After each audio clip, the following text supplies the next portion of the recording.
Welcome to Beyond the Pulpit, exploring the life and ministry of Walnut Creek Church downtown.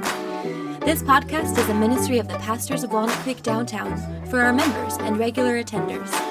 To learn more, please visit walnutcreekchurch.org/downtown or join us on Sunday mornings at 8, 9:15, or 10:45 a.m. at 323 East Locust Street in downtown Des Moines. Well, all right. Welcome to Beyond the Pulpit. My name is Derek Wadley. I'm joined here by Dan Rude. Say hi, Dan. What's up, everyone? Luke Hookey. Hey, guys. And we are joined today by Tim Laehn. So say hi, Tim. Welcome. Hey, guys. Welcome, Tim.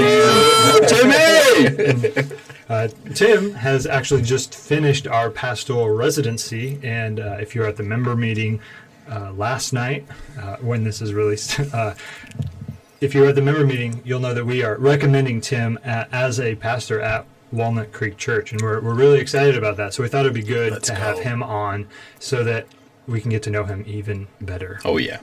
So Tim, welcome. Tell us a little bit about who are you? Who is Tim Laehn? What a deep question to start. So, yes, I am Tim Laehn. I have been with Walnut Creek going on 20 years. Wow. Started back in campus fellowship at Drake University, I think around 2005, 2006 timeframe. Dang. And I've been part of the church ever since. My wife, Bo, also has actually been part of the church even longer than I have been. And she actually was one of the first college staff residents, I guess. One of the first to go on staff about 20 years ago. Yeah, so that's right. It's been fun just to serve the church together. We've been married just had our 14th anniversary in August. We have four kids. Penelope is about to turn 13. August is 11. Delia is 9. And Flora will be 3 in November. Wow. Nice. There we go. Yeah. It's a fun time. Yeah, they're great. that's good. Teenager. Oh, I know. We are. Here we go. We are there. Yes. You feel real old when that happens. I know. I have almost 3 now, and I'm like, no, 4. I have 3. Yeah, 3 now. Right now. I can't even keep track. I know, it's crazy. Well, having a teenager and a 3-year-old at the same time is also. I had that too, though. Yeah. Different though, right? There are some similarities. Yeah. That's good. Yeah. Great. They both want things. Yeah. Yep. So great. So that's good. So that's Tim in a nutshell. You know everything you need to know about him. So there's been this process that you've gone through over the course of a number of months and maybe even a year or so in order to get to this point. Mm-hmm. And so I think it'd probably be good if we reminded people, what is the process for becoming a pastor at Walnut Creek Church? So Dan, how does someone become a pastor? Yeah, so that's a great question. That's something that we've been considering for a long time, and something that we value is qualified elders to help lead the church. It's a big part of our identity as Walnut Creek Church. Is we want to have elders who really love God and love the saints and shepherd the saints. And so the recognition process is something that's very important to us. And so here are some of the steps. First, we want to make sure someone's a Christian. That's a baseline. If you're not a Christian, you shouldn't be a pastor. Mm-hmm. And then you become a member. Yep. And then we're not going to have any pastors who are not members of the church. And then you need to have some experience as a ministry leader. So that's leading a community group or leading one of the various ministries in the church. And then you can take the eldership class. The eldership class is almost a year long. There's a number of people that are still going through that eldership class for this year. Mm-hmm. And so we try to offer one of those classes every year or every other year.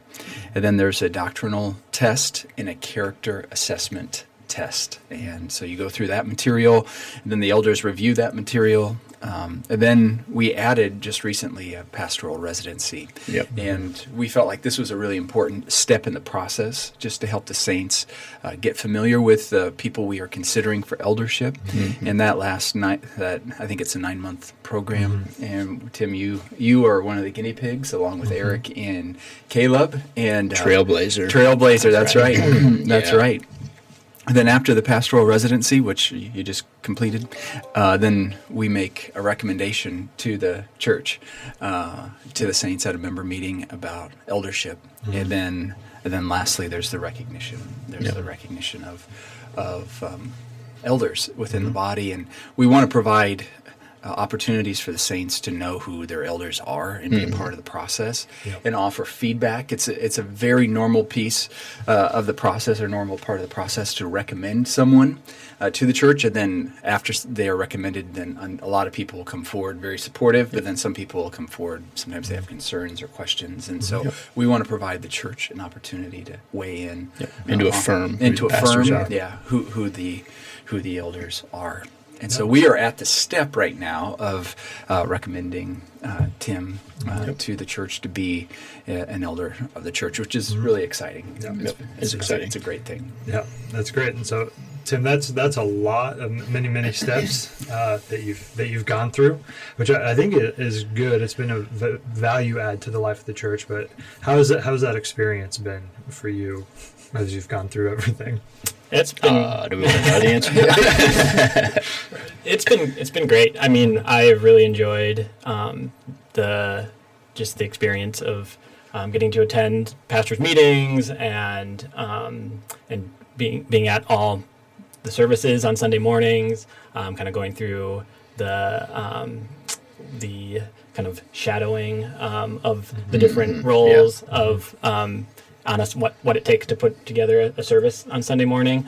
And then also I think just the getting to know people better, members of the church, by being at all 3 services, has been really helpful to, put faces to names. And I think, as the pastors at the pastors meetings, we've been praying through the member list. And so I think all of that has been really just helpful, I think, to understand what it looks like to lead and shepherd and be an elder of a church. I think the pastors' meetings, seeing how the pastors are, how they talk through things and make decisions, and I think I've been really encouraged by just seeing how everybody, all of the pastors, want to really uphold the Word of God in decision making and have unity across the elder team. And so I think there'd be so many times where it would be easier just to kind of whether it's just kind of ignore something or sweep something under the rug. Like that's not the attitude of the pastors. I think they really want to do what's right by God's word, and also for the members of the church to disciple and shepherd well. And I think that has been really encouraging to be part of and just witness and be able to kind of get involved in some of that. Yeah. It's been awesome having you in the meetings. I think just your perspective, it is helpful even to the point of, bivocational pastor is what you'll be bivocational, so working full-time, pastoring on the side. Side hustle. No, but I think having that perspective is really helpful, because a lot of us are more in a full-time position, or like in Derek's, you're working for the church full-time. And so having that perspective is beneficial to the team and being able to make decisions and navigate the variety of issues that come up in shepherding the church. And so I know it's been a blessing to have you in those meetings and on the team. And so I'm excited in moving forward, for you to be in a spot of officially, I guess, recognized as an elder pastor in the church. So thanks. Be good. And our hope is to build out the bivocational pastoral team. I mean, we're one pastoral team, but With many parts. I mean, yeah, that's right. Many moving parts. But there are a number of people who are full-time in pastoral ministry, and then there are people who are working full-time within the church, providing a lot of oversight and encouragement in a variety of areas, but not directly in shepherding the church. And then there are people who work part-time for the church. And I think something we talked about several years ago is just the need and the opportunity to have men who are not employed by the church. They're in the trenches of ministry and loving their families and working hard at their job, raising their kids. We've talked about the opportunity to bring someone like yourself, Tim, into the eldership team, and then hopefully build that out more. And because sometimes when you're in full-time ministry, you can get a little bit too zoned in on what we're doing, and you don't understand what it's like to be on the other side of you. You know, what is it like? What is our leadership like, to a guy who's working hard and loving his family and working a job? And so there's a lot of other benefits, but that's one of the benefits is just help rounding out our perspective as elders and helping to shepherd the saints. So we're excited that you'll be serving in that, Lord willing, you'll be serving in that capacity. Yeah, I'm excited too. I was actually talking to a brother at church, I think just this last Sunday, about he was asking a little bit about the residency, and I think what he had said was something to the effect of, I like that the church is normalizing kind of bivocational pastoring and having, people who have a full-time job who are also a pastor. And so I think, I was just thinking about the Apostle Paul was kind of the original bivocational pastor. That's right. He was, company. Yeah, exactly. Yeah. I'm not Are saying you making I'm not saying tents? I'm the Paul of Walnut Creek by any But means. you're not saying. Good point. Yes. But I think, it wasn't by necessity or coincidence that Paul, was a tent maker. I think it was a very strategic decision, to as a way to spread the gospel and plant more churches and reach the lost. So I think there's precedent for it in the Bible, Totally. and I think that this brother I was talking to could see that and was excited about this kind of idea of having a team of bivocational pastors in the future. So And I think, correct me, but I think it helps kind of envision other men. Oh, I could do that, because I think sometimes when everybody is full time or in more of that vein, the sacrifices are going to be a lot. It's a lot more, and so I think that becomes a thing where it's like, wait a minute, do I have to be full time to be a pastor? And no, and I think we want to continue to showcase, if you will, it's like that pastors can be bivocational, and so we want to continue to build that out, and I think gives a vision potentially for other guys like in that same boat. for sure. Yeah. And I guess I didn't really when we did the intro, I didn't really talk about my full-time job, but I do. So I have a job for a financial services company based in Madison, Wisconsin. I lead a creative services team, so a little team of writers and designers.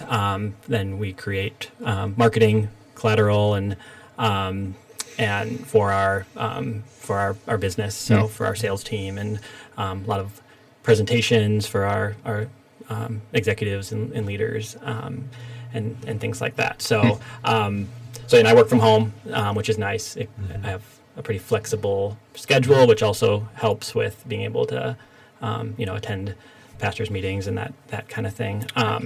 But yeah, so that's a full-time job that keeps me busy. Yeah. Great. Yeah. And so then outside of your full-time job, before you stepped into this process of becoming an elder, you were already doing a lot in the life of the church, serving the church, serving the saints. So what are some of those things that you have been doing in the life of the church over the last several years? Sure. So I've been leading a community group for Eternity. Probably, yeah, I don't know. Maybe Decades. 18 of the last 20 years, something like that, which has been a huge blessing. And, it's been, for the last several years, our community group has remained pretty steady, consistent, and have awesome friendships and relationships within our community group. We multiplied at one point a few years ago, but we've kind of remained one big community group in some ways. We do a lot of things together in our kind of our social activities and fellowship. So been leading in that capacity. And then Bo and I also have been part of the premarital counseling team. So we've had the blessing of being able to do premarital counseling with, probably 5 or 6 couples at this point. We've been doing it for the last at least two years or so. And prior to that, we did re-engage and also facilitated a few re-engage groups. So that's been a wonderful opportunity for Bo and I to work on our own marriage, as we kind of help others prepare for marriage or, work on theirs. So, and again, another great way to get to know people better. Totally. And then, served in kids ministry for a while, a few years back when we had a Saturday night service. I was one of the Saturday night kids class teachers at one point. And, there we go. I don't know. I think those are kind of the main things. Pretty involved. Welcome Center. Helping us kind of coordinate and true. track down volunteers for that. Right. Yeah. Kind of Often there. Right. Yeah. The 9:15 service. I guess I am the organizer of greeters and Welcome Center people for that service. So Yep. Cool. That's great. Yeah. So it's a real exciting thing to have you on the team, in a much more formal way to get your perspective. There is a lot that you will bring to the table, not being kind of bogged down in like the weeds of even the logistics of the church by being able to go out and work somewhere else and all of that. It brings a very unique perspective, and so I think we're going to be really lucky to have that. And we keep I think jumping around a few different words. We keep saying pastor or elder, and that might be a little bit confusing because there are a lot of churches where people who preach the most frequently, like Dan, Luke, you would be considered pastors, and then the rest of us would be considered elders, who are true. But that's not what we mean when we say those words. We're not talking about two different things, are we? No. So that's a really good question. Someone asked me about elders recently, and they said, "Are pastors elders?" And that's the question you're getting at. And we understand the local church to have 2 offices, or maybe 3, depending on who you talk to. But the two offices that I think most people agree on is that there's the office of elder, pastor, overseer, and so it's the same office. It's one office. So an elder is a pastor. Pastor is an elder. It's the same position. So, and some people say, well, why don't you go by elder? Why don't we just use the term elder? Because we're not Mormon. Yeah, the Mormons. It looks weird on name tags, and the Mormons, they've kind of ruined that word for a lot of people because they're when their missionaries go out, they'll say elder whatever, elder Mormon 18. Yeah, whatever it is. So sometimes when you use the word elder in some context, it gets confusing. Like, what are you talking about? So, pastors is better understood, I think, in our culture when you use that office broadly. So there's elder. The office is elder, pastor, overseer, same person, same office, and then there are deacons.